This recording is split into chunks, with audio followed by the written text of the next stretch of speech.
안녕하세요. 책 읽는 보라입니다. 오늘은 계용묵 선생의 에세이 두 편을 읽어드릴까 합니다. 계용묵 선생의 구두와 동정이라는 짧은 에세이예요.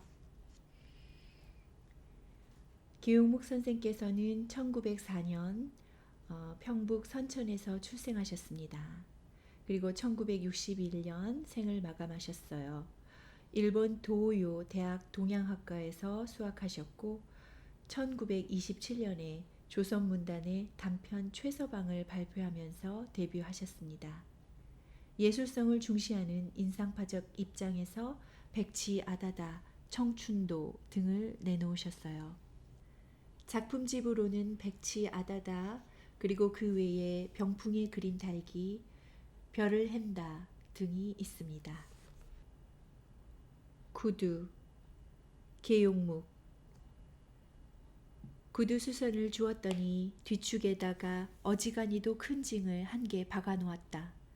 보기가 흉해서 빼어버리라고 했더니 그런 징이라야 한동안 신게 된다고 무엇이 어쩌구 하며 수다를 파는 소리가 듣기 싫어 그대로 신기는 신었으나 점잖지 못하게 저벅저벅 그 징이 땅바닥에 부딪히는 금속성 소리가 심히 귀에 거슬렸다.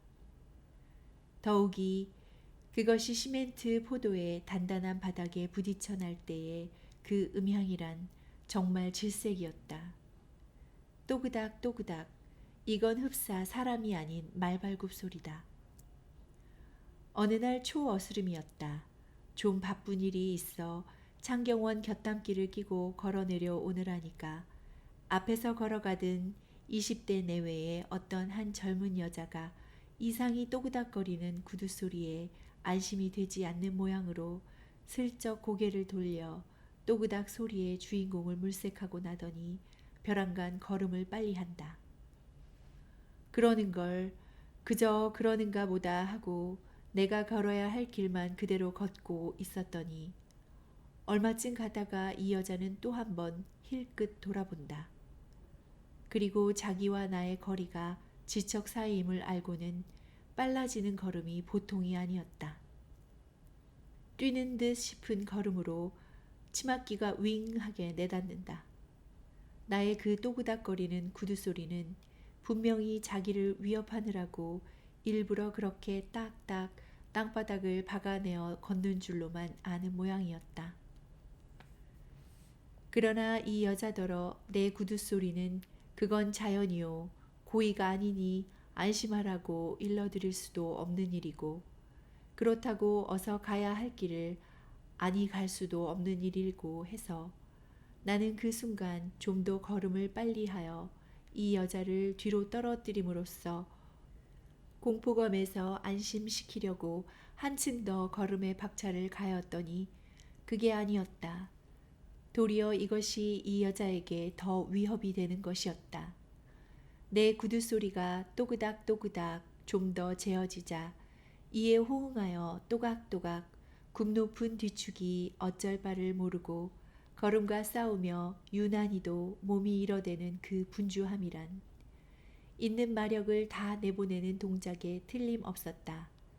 그리하여 또그닥 또그닥 또각또각 한참 석양 노을이 내리비치기 시작하는 인적 드문 포도 위에서 이 두 음향의 속 모르는 싸움은 잠옷 그 절정에 달하고 있었다. 나는 이 여자의 뒤를 거의 다 따랐던 것이다. 두세 걸음만 더 내디디면 앞으로 나서게 될 그럴 계제였다. 그러나 이 여자 역시 힘을 다하는 걸음걸이다. 그 두세 걸음이라는 것도 그리 용이히 떨어지지 않는다. 한참 내 발부리에도 풍진이 일었는데 거기서 이 여자는 뚫어진 옆 골목으로 살짝 빠져 들어선다. 다행한 일이었다. 한숨이 나간다. 이 여자도 한숨이 나갔을 것이다. 기웃해보니 기다랗게 내뚫린 골목으로 이 여자는 휑하게 내닫는다. 이 골목 안이 저의 집인지 혹은 나를 피하느라고 빠져들어갔는지 그것은 알 바 없으나 나로선 이 여자가 나를 영원히 불량배로 알았을게 서글픈 일이다. 여자는 왜 그리 남자를 믿지 못하는 걸까? 여자를 대하자면 남자는 구두소리에까지도 세심한 주의를 가져야 점잖다는 대우를 받게 되는 것이라면 이건 여성의 한 모욕이 아닐까 생각을 하며 나는 그 뒤에 그 구두 징을 뽑아버렸거니와 살아가느라면 별난 데다가 다 신경을 쓰며 살아야 되는 것이 사람임을 알았다. 동정, 계용묵. 어느 과자집에서다 17, 8세의 고학생이 책을 한아름 안고 들어오더니 문 안에서부터 차례로 손님 앞에서마다 걸음을 세우고는 모자를 벗고 그리고 예를 하고 책을 쭉 펴놓고 학생증을 내보이며 판에 박은 듯이 고학생입니다. 한 권만 팔아주세요. 하고 애원을 한다. 그러나 누구 한 사람 응하지 않는다. 나도 응하지 않았다. 볼만한 책이 없었다. 볼 것 없는 책을 돈 주고 사서 버릴 수는 없는 일이었다. 필요 없으니 딴 데 가보시오. 나 역시 같은 말로 응대하는 아량밖에 없는 사람이었다.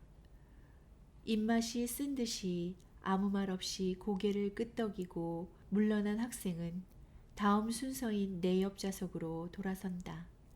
거기엔 21~22가량의 양장한 여인이 12~13살쯤에 자기 동생인 듯한 그렇게밖에 안 보이는 어린 여자와 마주 앉아 아이스크림에다가 생과자를 찍어 먹고 있었다.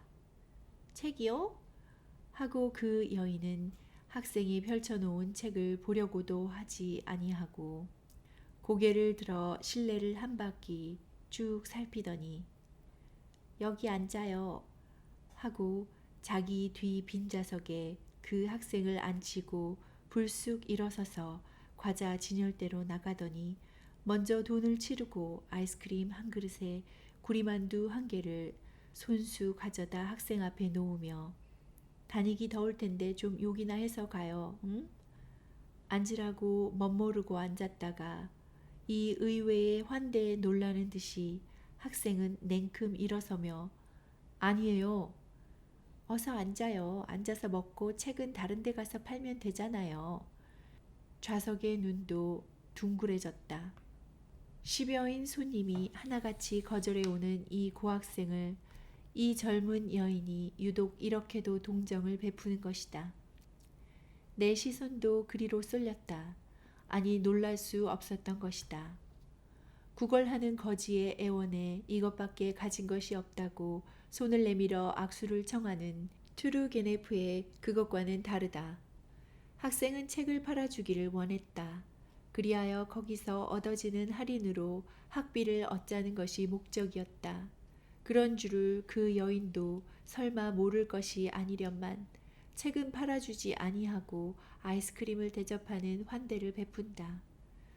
책도 비싼 것이 아니었다. 대개가 7~80원짜리 만화요. 가장 고가인 듯하게 보이는 것이 120원짜리 유관순 전이었다. 아이스크림 한 잔에 80원, 구리만두 한 개에 30원.